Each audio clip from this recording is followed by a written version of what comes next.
Welcome to the Golf Improvement Podcast, episode 155. Welcome to the podcast for golf lovers and enthusiasts who are looking to take their games to new heights. Dedicated to custom club fitting, short game improvement, and effective practice to improve your golf game. This is the Golf Improvement Podcast with your host, Tony Wright.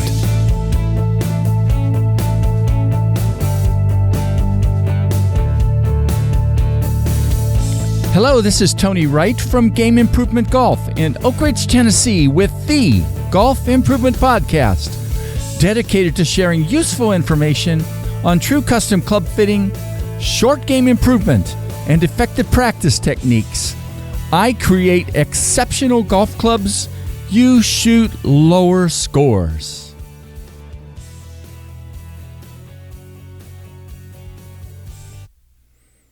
One of the most enjoyable parts of doing this podcast interview with John Pannone, the new owner of Spargo Golf in Cranston, Rhode Island, is that it took a few weeks to schedule it. John is very, very busy. He took over ownership of Spargo Golf, I think now, about a year and a half ago. Tom Spargo, who started Spargo Golf, is a longtime friend and someone who clearly got true custom club fitting. And this interview with his successor shows me that Tom knew what he was doing to mentor and nurture John as the new owner of Spargo Golf. I loved doing this interview and hoping you also love learning from John Pannone, owner of Spargo Golf. www.gameimprovementgolf.com.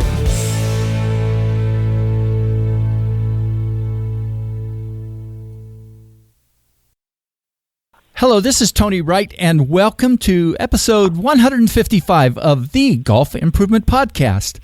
Today, I'm welcoming a new friend, actually somebody I've never spoken with before, and I'm very excited about it, but I know he's a very busy person. John Pannone, who is the new owner of Spargo Golf in Cranston, Rhode Island. You send Tom down to Florida to live, right? Whether that's good or bad right now. Pleasure. Right. He wanted to get a little warm weather.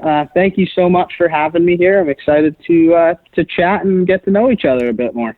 You know, and Spargo Golf has an amazing reputation, and I know you've been part of that, and that'll come out, I think, as we talk about it. I mean, I believe since the Golf Digest Top 100 Fitting Center list happened, what was it, starting 2011, you guys have always been part of that. So definitely recognized for what you do and how you really help golfers with what I call true custom club fitting. So let's dive into it a little bit and, you know, talk a little bit at the start. And I always do this with everybody. I mean, anybody listening knows what's coming. A little bit about your story as a golfer, how you got interested in golf and, and what you've done in terms of pursuing being a golfer. Absolutely. So my family has a strong golf background. My father was a very good amateur player. My mother, a very good club player, and my brother as well played a season at Penn State and then finished up his career at University of Rhode Island. Mm-hmm. So we've always had competitive Sunday night games growing up. It was something that my dad had always had passion for and was never pushed us into it. It was more kind of wanted to hang out with my brother, wanted to hang out with my dad, and then, play golf as a family. And then junior golf came and met new friends, and it was just more fun after more fun. A lot of the credit I would have to give in the club, my obsession with golf clubs is my dad.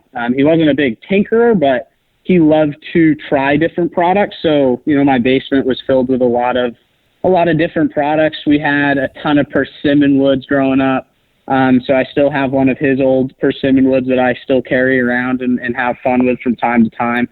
And then as I got older, just really fell in love with the game more and more each season and kept playing competitively, following in, my brother's footsteps, and then decided to go to the University of Rhode Island for a couple seasons, and then transferred down to a small NAIA school in South Carolina just outside Hilton Head Island, USCB.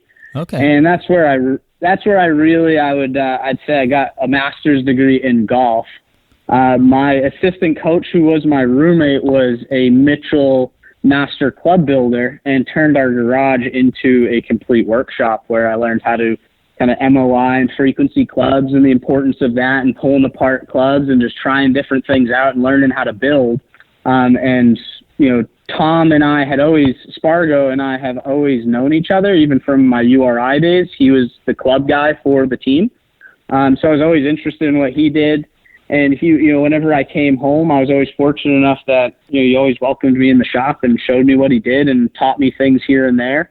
And then out of college, I had a good career in college and decided to turn pro and try to make a living playing, and moved out west, played some Golden State Tour, some Pepsi Tour, had some success there, but never on the big enough stage to make a real living out of it.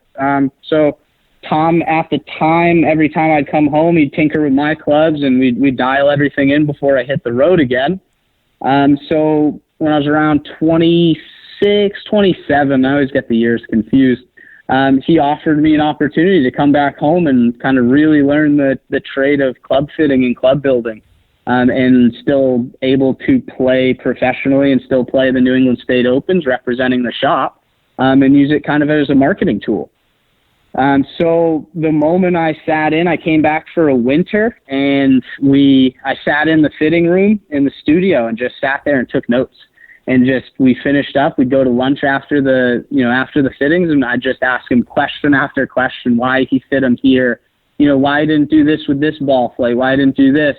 And he, basically that was my education into fitting, was getting these very personal, getting to sit in on the fittings with, kind of a master at it. And it was really, really eye-opening how many golfers out there just want to get a little bit better, where I'd been in my bubble of college golf, professional golf, where everyone around you is very good and you're just so kind of zoned into your own game that all you think about is improving yourself. And now I'm opening up to this new world of, hey, there's everybody else who wants to play just as good at golf. But, they all have different, they might have different jobs than a professional golfer, but there's ways that through a fitting, through equipment, you can make them have a little bit more fun at golf. And, those 6 months were such an education, where the moment I moved back home from California, I was ready to go. So he gave me half of the fittings, and I think I kind of jumped ahead into the introduction to the shop as well. And that's fine. But it's what's really great about what you just did is you're really like, I was lucky to know Tom, and I'm still lucky to know Tom for a long time. And he is an absolute passion about, and I'm still mad at him that he never did. He's going to listen to this one. Not mad, gently mad that he never did an interview with me, but he's just had a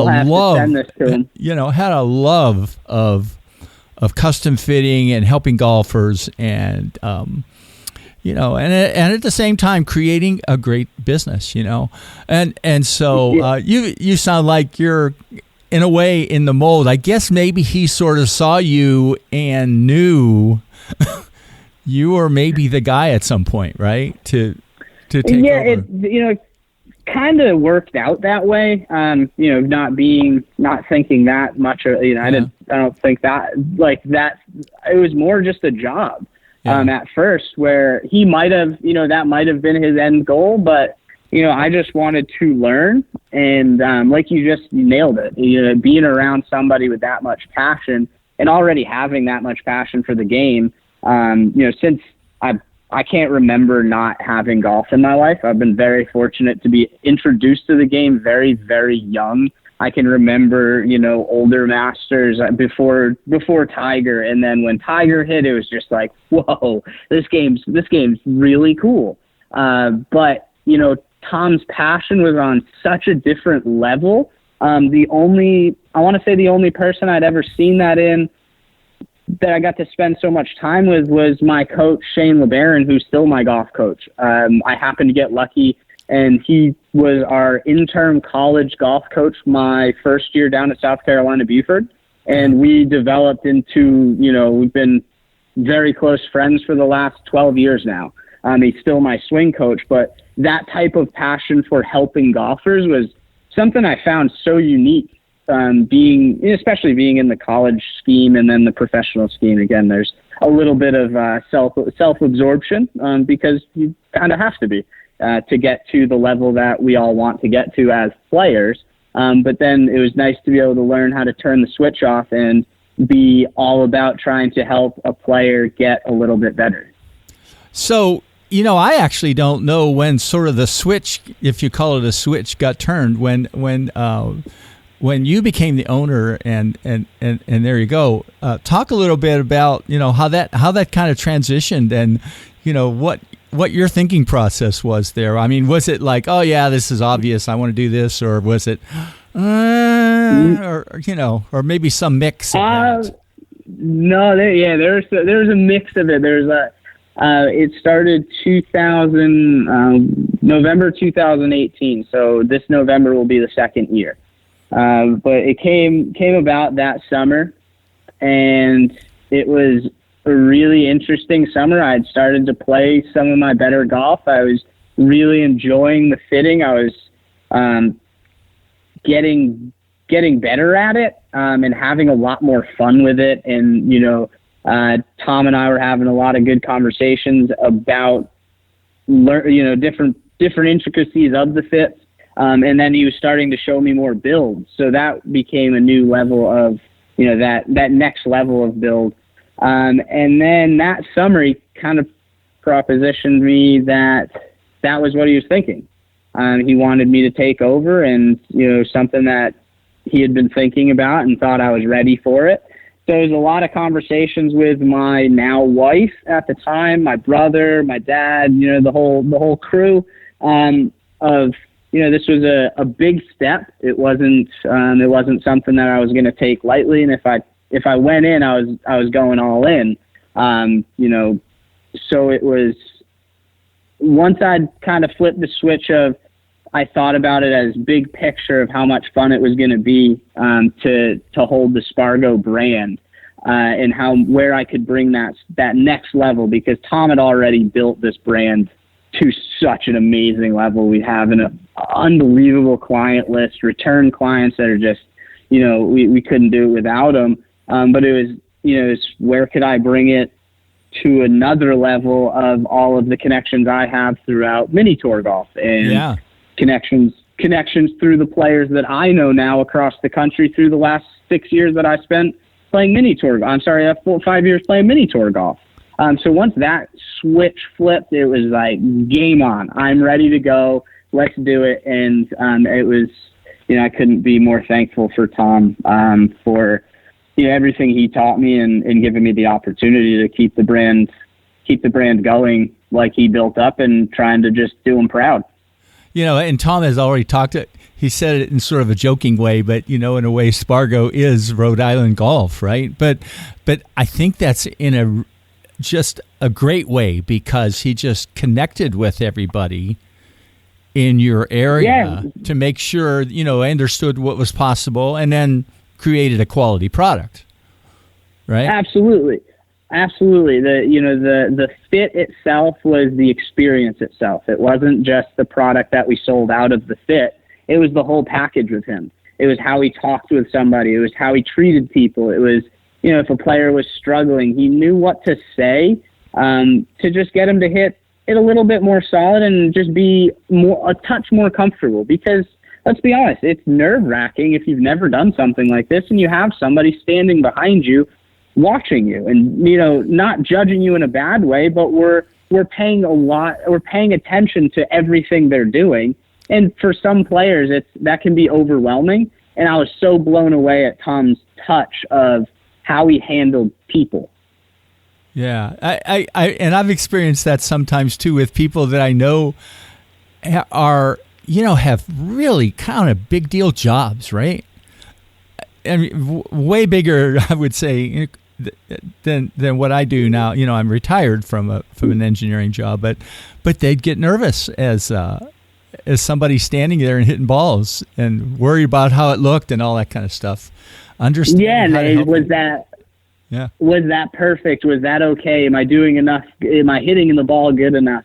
And that is one of the things, I tell my players all the time, is just, it's not about how good you hit it. We're fitting more to, we're fitting more than just a good solid shot. If we give you any club in the studio and you make your authentic good swing, you're going to hit it good and it's going to feel good. It's how can we do that consistently? How can we make your miss a little better?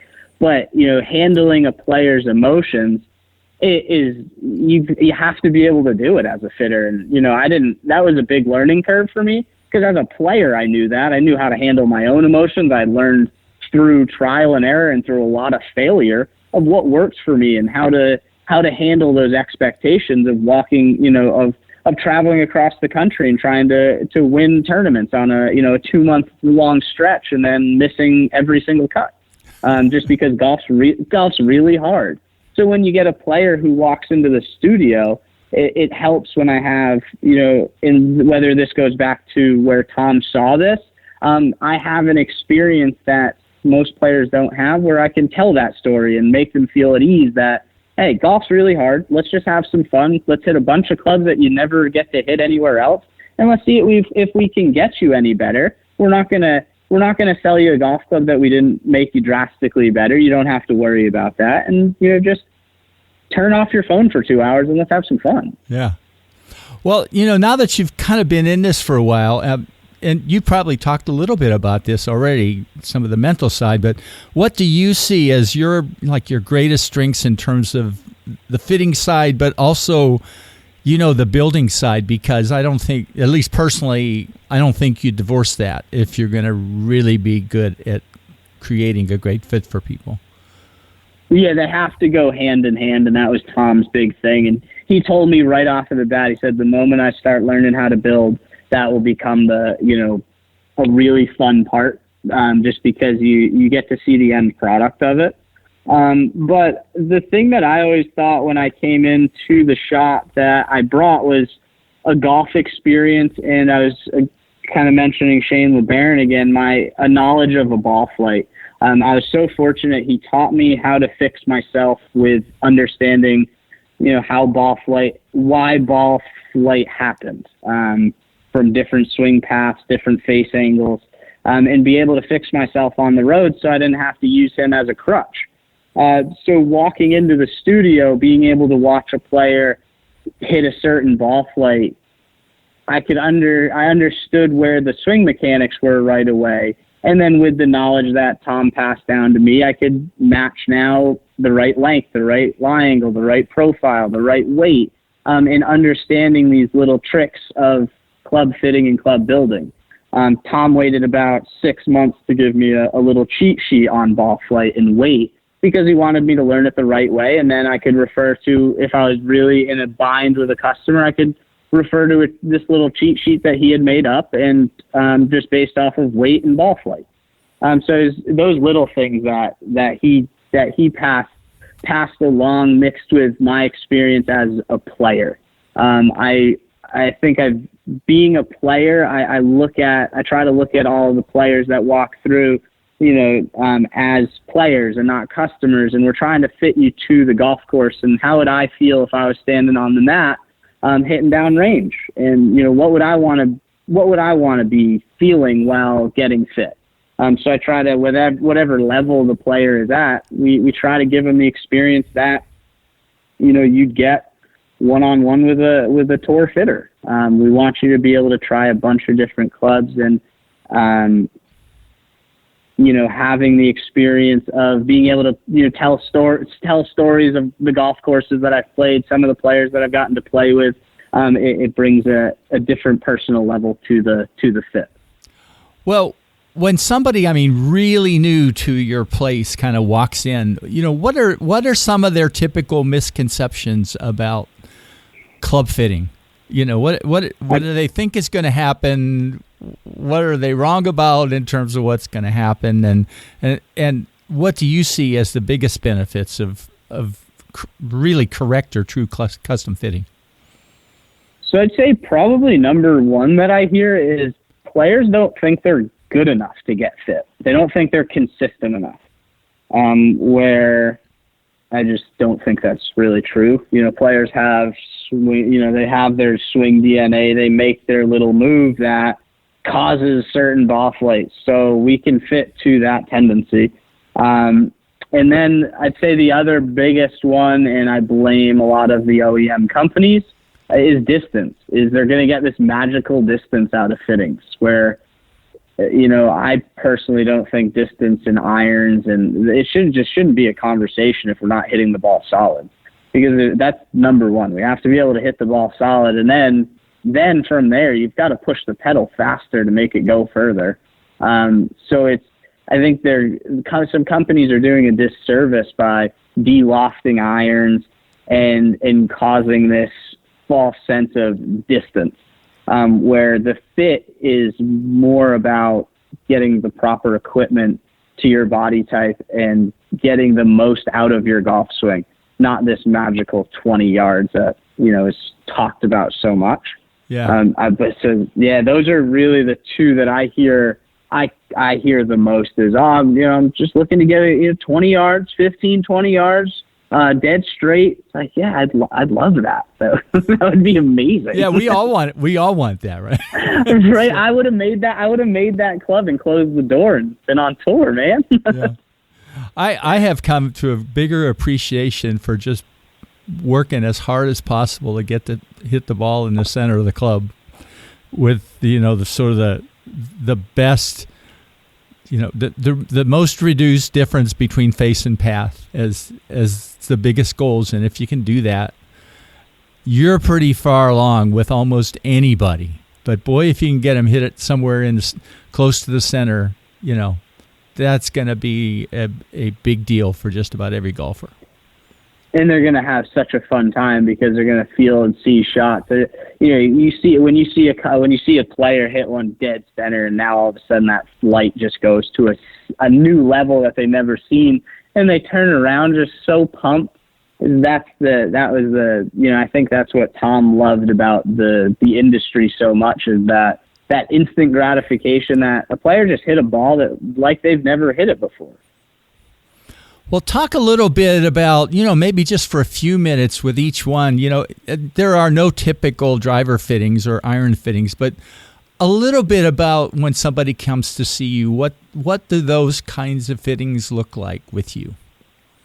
Absolutely. Yeah, to say we don't have a script, but I'll always test. I take their clubs, give them a little interview of, what I like to ask a player, the 5 parts of the game. You've got your driving, you've got your approaches, you've got your wedge game, you've got your short game, and you've got your putting.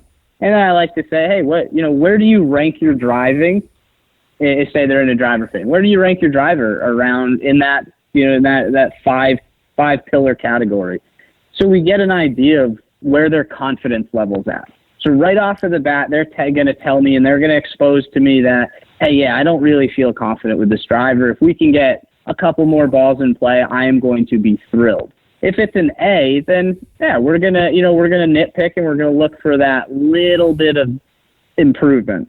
So then from there, get them to warm up, bring their club in, measure it out, see where the flex is at, see where the length's at, where they're starting out at, because there's a reason they like that driver in the first place. So Tom always taught me, you just figure out where all of this stuff is. And then from there, we'll test his or her driver. So we'll get some base readings. We use Flight Scope here, so we get some base readings of where we're starting off at, where smash factors at, where these players, where are they hitting it good? And then from there, we can kind of go through some different profiles and maybe go really exaggerated on one side and then exaggerated on the other side and see where we can meet in the middle. And then very similar with the irons as well, but just a few more, your static measurements, just to go through that, just to get a base idea of the player's body type. And then from that as well, we're testing their iron, seeing where their lie angle's at, because as Tom always taught me, that we're not always trying to reinvent the wheel. You get a player in here who hits the ball dead center with their clubs. Maybe we don't need to change lie angle. Maybe we don't need to change length, but this player just needs a different profile. So we want to figure out what the DNA of their equipment is and why they kept some of these clubs in their bag for so long, or on the other side, why do they hate these clubs? 99% of drivers they don't like is because they're so long, 45 and a half, 46 inches. I had a player this morning, same thing. I smashed my 3-wood, but I don't understand why I don't hit my driver. 46-inch driver. We got him into a shorter one, and consistency. So it's always comparing, no matter what fitting, driver wood. So we try to match the top of the bag. Then the irons, hybrid wedges are another fitting. So we try to match that middle and lower portion. And then we have a putter fitting as well. So we're trying to make sure that everything's gapped properly and every club has a purpose. So if you get a player who doesn't hit it that far, we talk through what clubs are important to this player. Do we need all of these woods and hybrids and irons, or can we skip a few and see if there are huge gaps that we then have a reason to fill, rather than here are 14 clubs, go figure out how to hit them all. And half of them collect dust because they go the same distance, or they don't feel confident with one, or they feel confident with the other. And then from there, we'll once we've tried everything, tested out everything, we can then see through the flight scope, through the computer. We have full flight at the range. So the player's getting very, they get to watch the difference of what we're doing, or if we're not doing anything. So then we get to map out all the clubs, and we provide them with a work order that gives them top to bottom. So if you went through a full bag fitting, you're going to get a full bag workout that you have all of the specs of what I would build off of, and that's their blueprint to their clubs. So if they want them built by us, we're there for them, and we have all the information to do that. If they want to test a few other different brands that we don't carry, now they have a blueprint and they have a little bit more control, and they can test things a bit more effectively, rather than walk into another store and they have a driver that's an inch and a half longer than what I fit them into. They can at least go see if that other company allows them to go to that length. Just because right now we carry Ping, Mizuno, Titleist, Cobra, TaylorMade, and Wishon is the building brand, and one of the staples of our builds. But it gives the player, we have 6 options, but there are a lot of other options in the industry, and we don't want to handcuff them to what we just have. We want to give them the opportunity and the power to look into other clubs. And most players come back and they want them built the right way, so they have they have answers if anything needs questions. Now, if they have any questions, they have answers.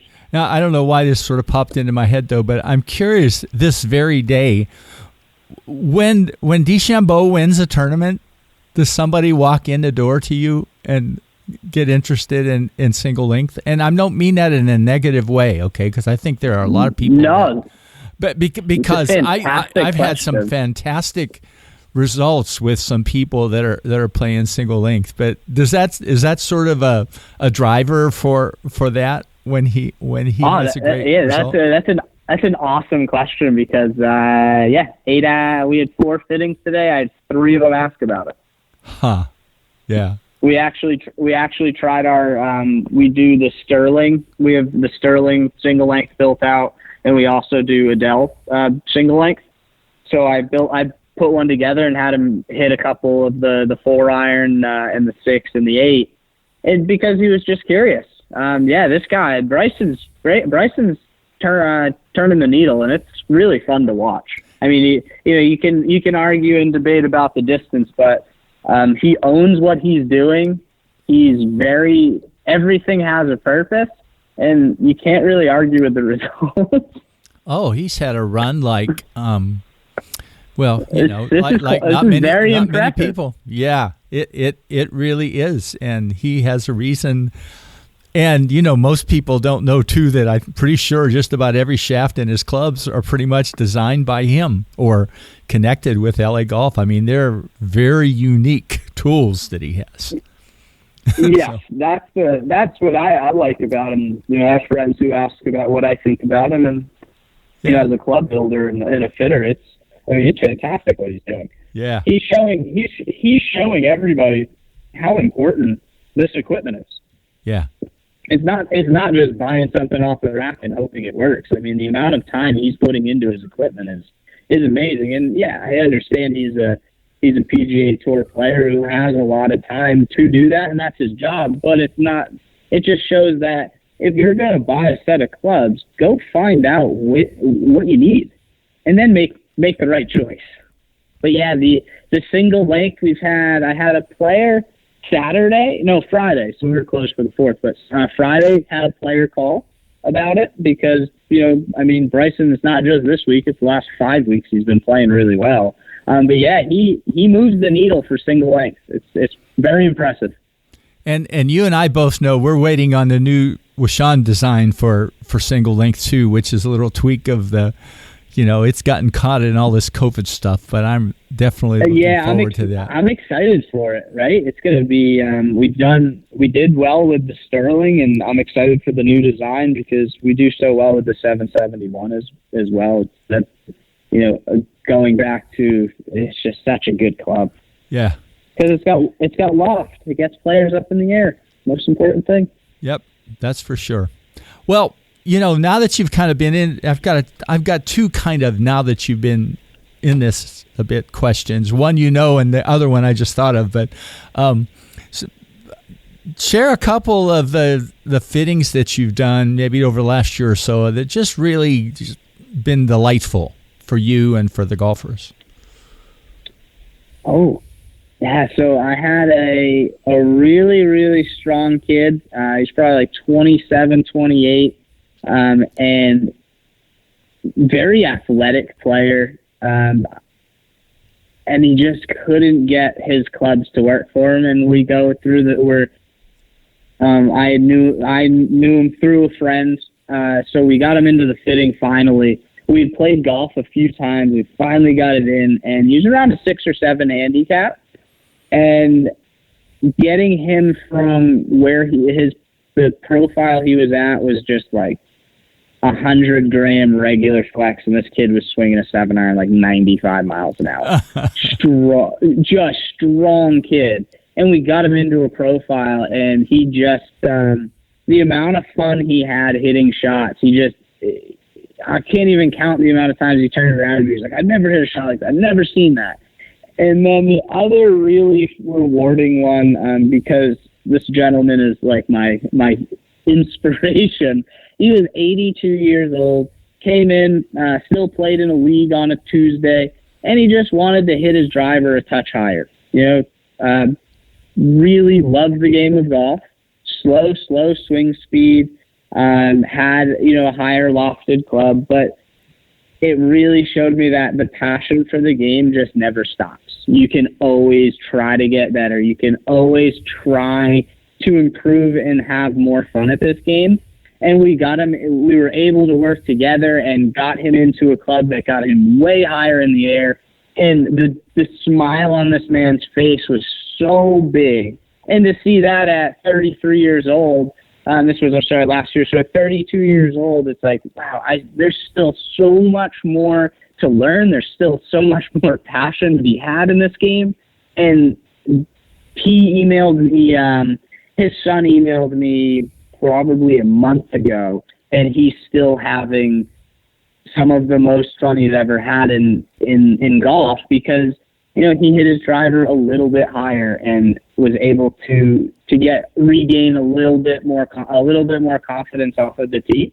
So that one was very, very rewarding. And then, and the other question is the one I just thought of, but so what surprised you now after being in this for a year or two? Personally, and about what you're doing, about what your life is, about the kind of work you're doing. better than you even thought? I'm not even sure which way to go on the question, but I think you get the point of it, right? You know what? What didn't you know? Yeah, what didn't you know would happen? Not to sound so cliche, but I didn't really think I could like and love golf more. And it hasn't, I haven't had a single day where I've thought, man, I just don't want to touch a golf club today. I don't want to go play golf. It's reinvigorated parts of the love for the game, playing that, when I was just playing professionally, it was starting to waver because, the amount of pressure I was putting on myself to make a living. The biggest surprise for myself, because I've always been a little bit of more of a reserved person, not the most outgoing in conversations. If I didn't know you, we'd had to get to know each other and I'd have to feel comfortable, was the openness that players brought out of me and how much fun I would have with complete strangers.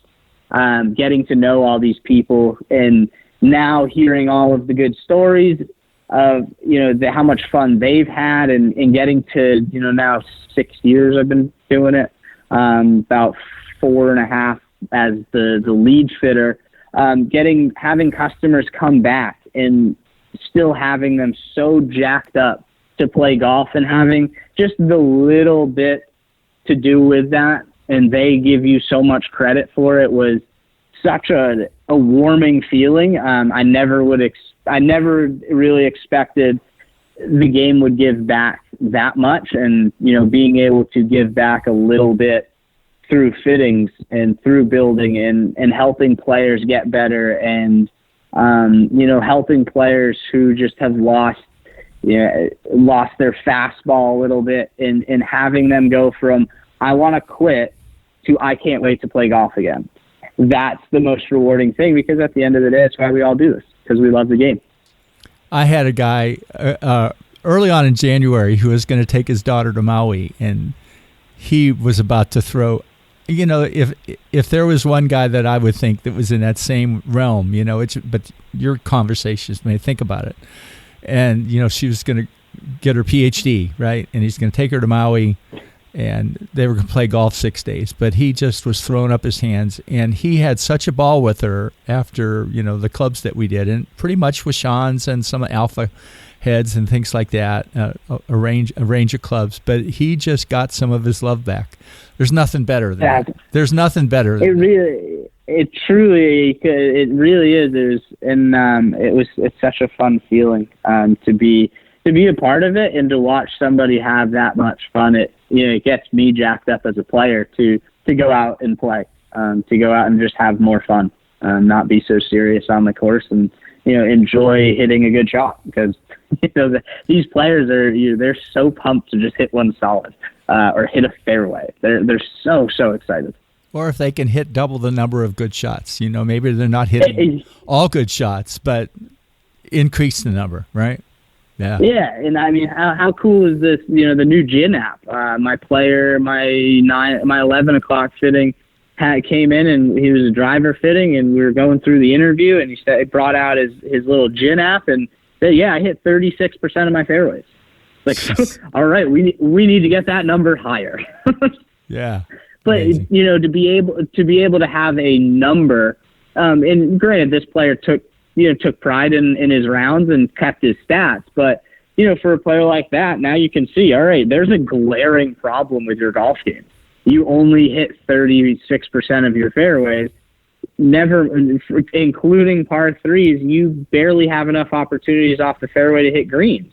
So let's focus on that portion and see what's going on there. Because if we can get that player from 36 to 50-something%, we've made their players going to be so psyched to play more golf. Yeah. Well, John, I knew this was going to be a good one because I kind of followed you. Besides knowing where you're at, I followed you on Twitter and things like that. So I've seen you've tried to create a social media presence too. So I had a sense this was going to be a lot of fun. But yeah, thank you so much for being a part of this. Being meeting all the club makers and club builders. Just such a welcoming group, and being kind of a younger guy and having a lot of people out there that if I ever have questions, there's a Rolodex of people that are willing to help. Oh, they're an amazing group. Well, any final words then that you want to tell people related to helping people play their best that you kind of haven't said so far? Just reiterating, wherever you are in the world, go get fit. Go find a professional club fitter. They love the game, and their sole purpose is to make players better at golf. So don't waste your money buying club after club after club. Go figure out what works for you, and go have fun. Well, I, as usual, will put a link in the show notes to where you are at Spargo Golf, and I know we're going to keep in touch because this was a lot of fun today. It's a shame that we're not gonna get to connect in November at the roundtable, but I know it's when I signed up. That was one of the things Tom always said was one of the most fun parts of being a part of that organization. So I know we're going to be able to have it eventually, and making sure we all do the right thing and just be safe. And when we do, it'll be even more fun. I can't wait to meet everybody in person and learn. Just be open ears and a sponge. Well, we're going to learn from you too.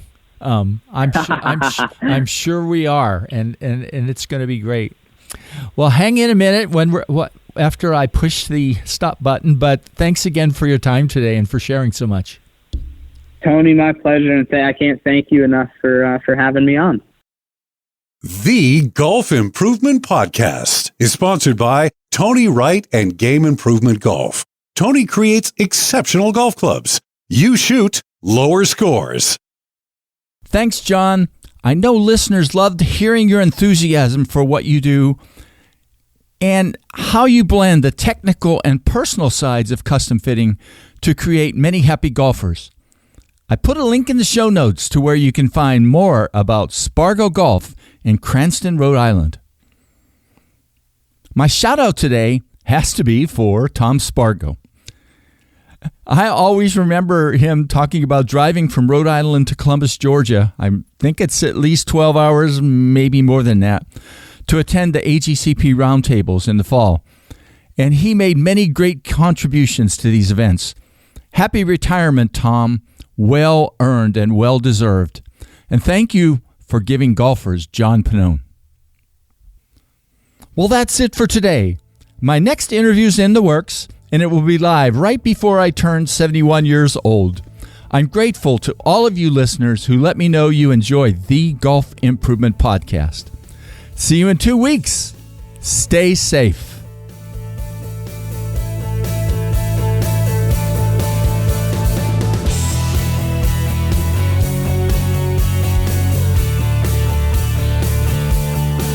Game Improvement Golf, your source of information and inspiration to become an exceptional golfer now. www.gameimprovementgolf.com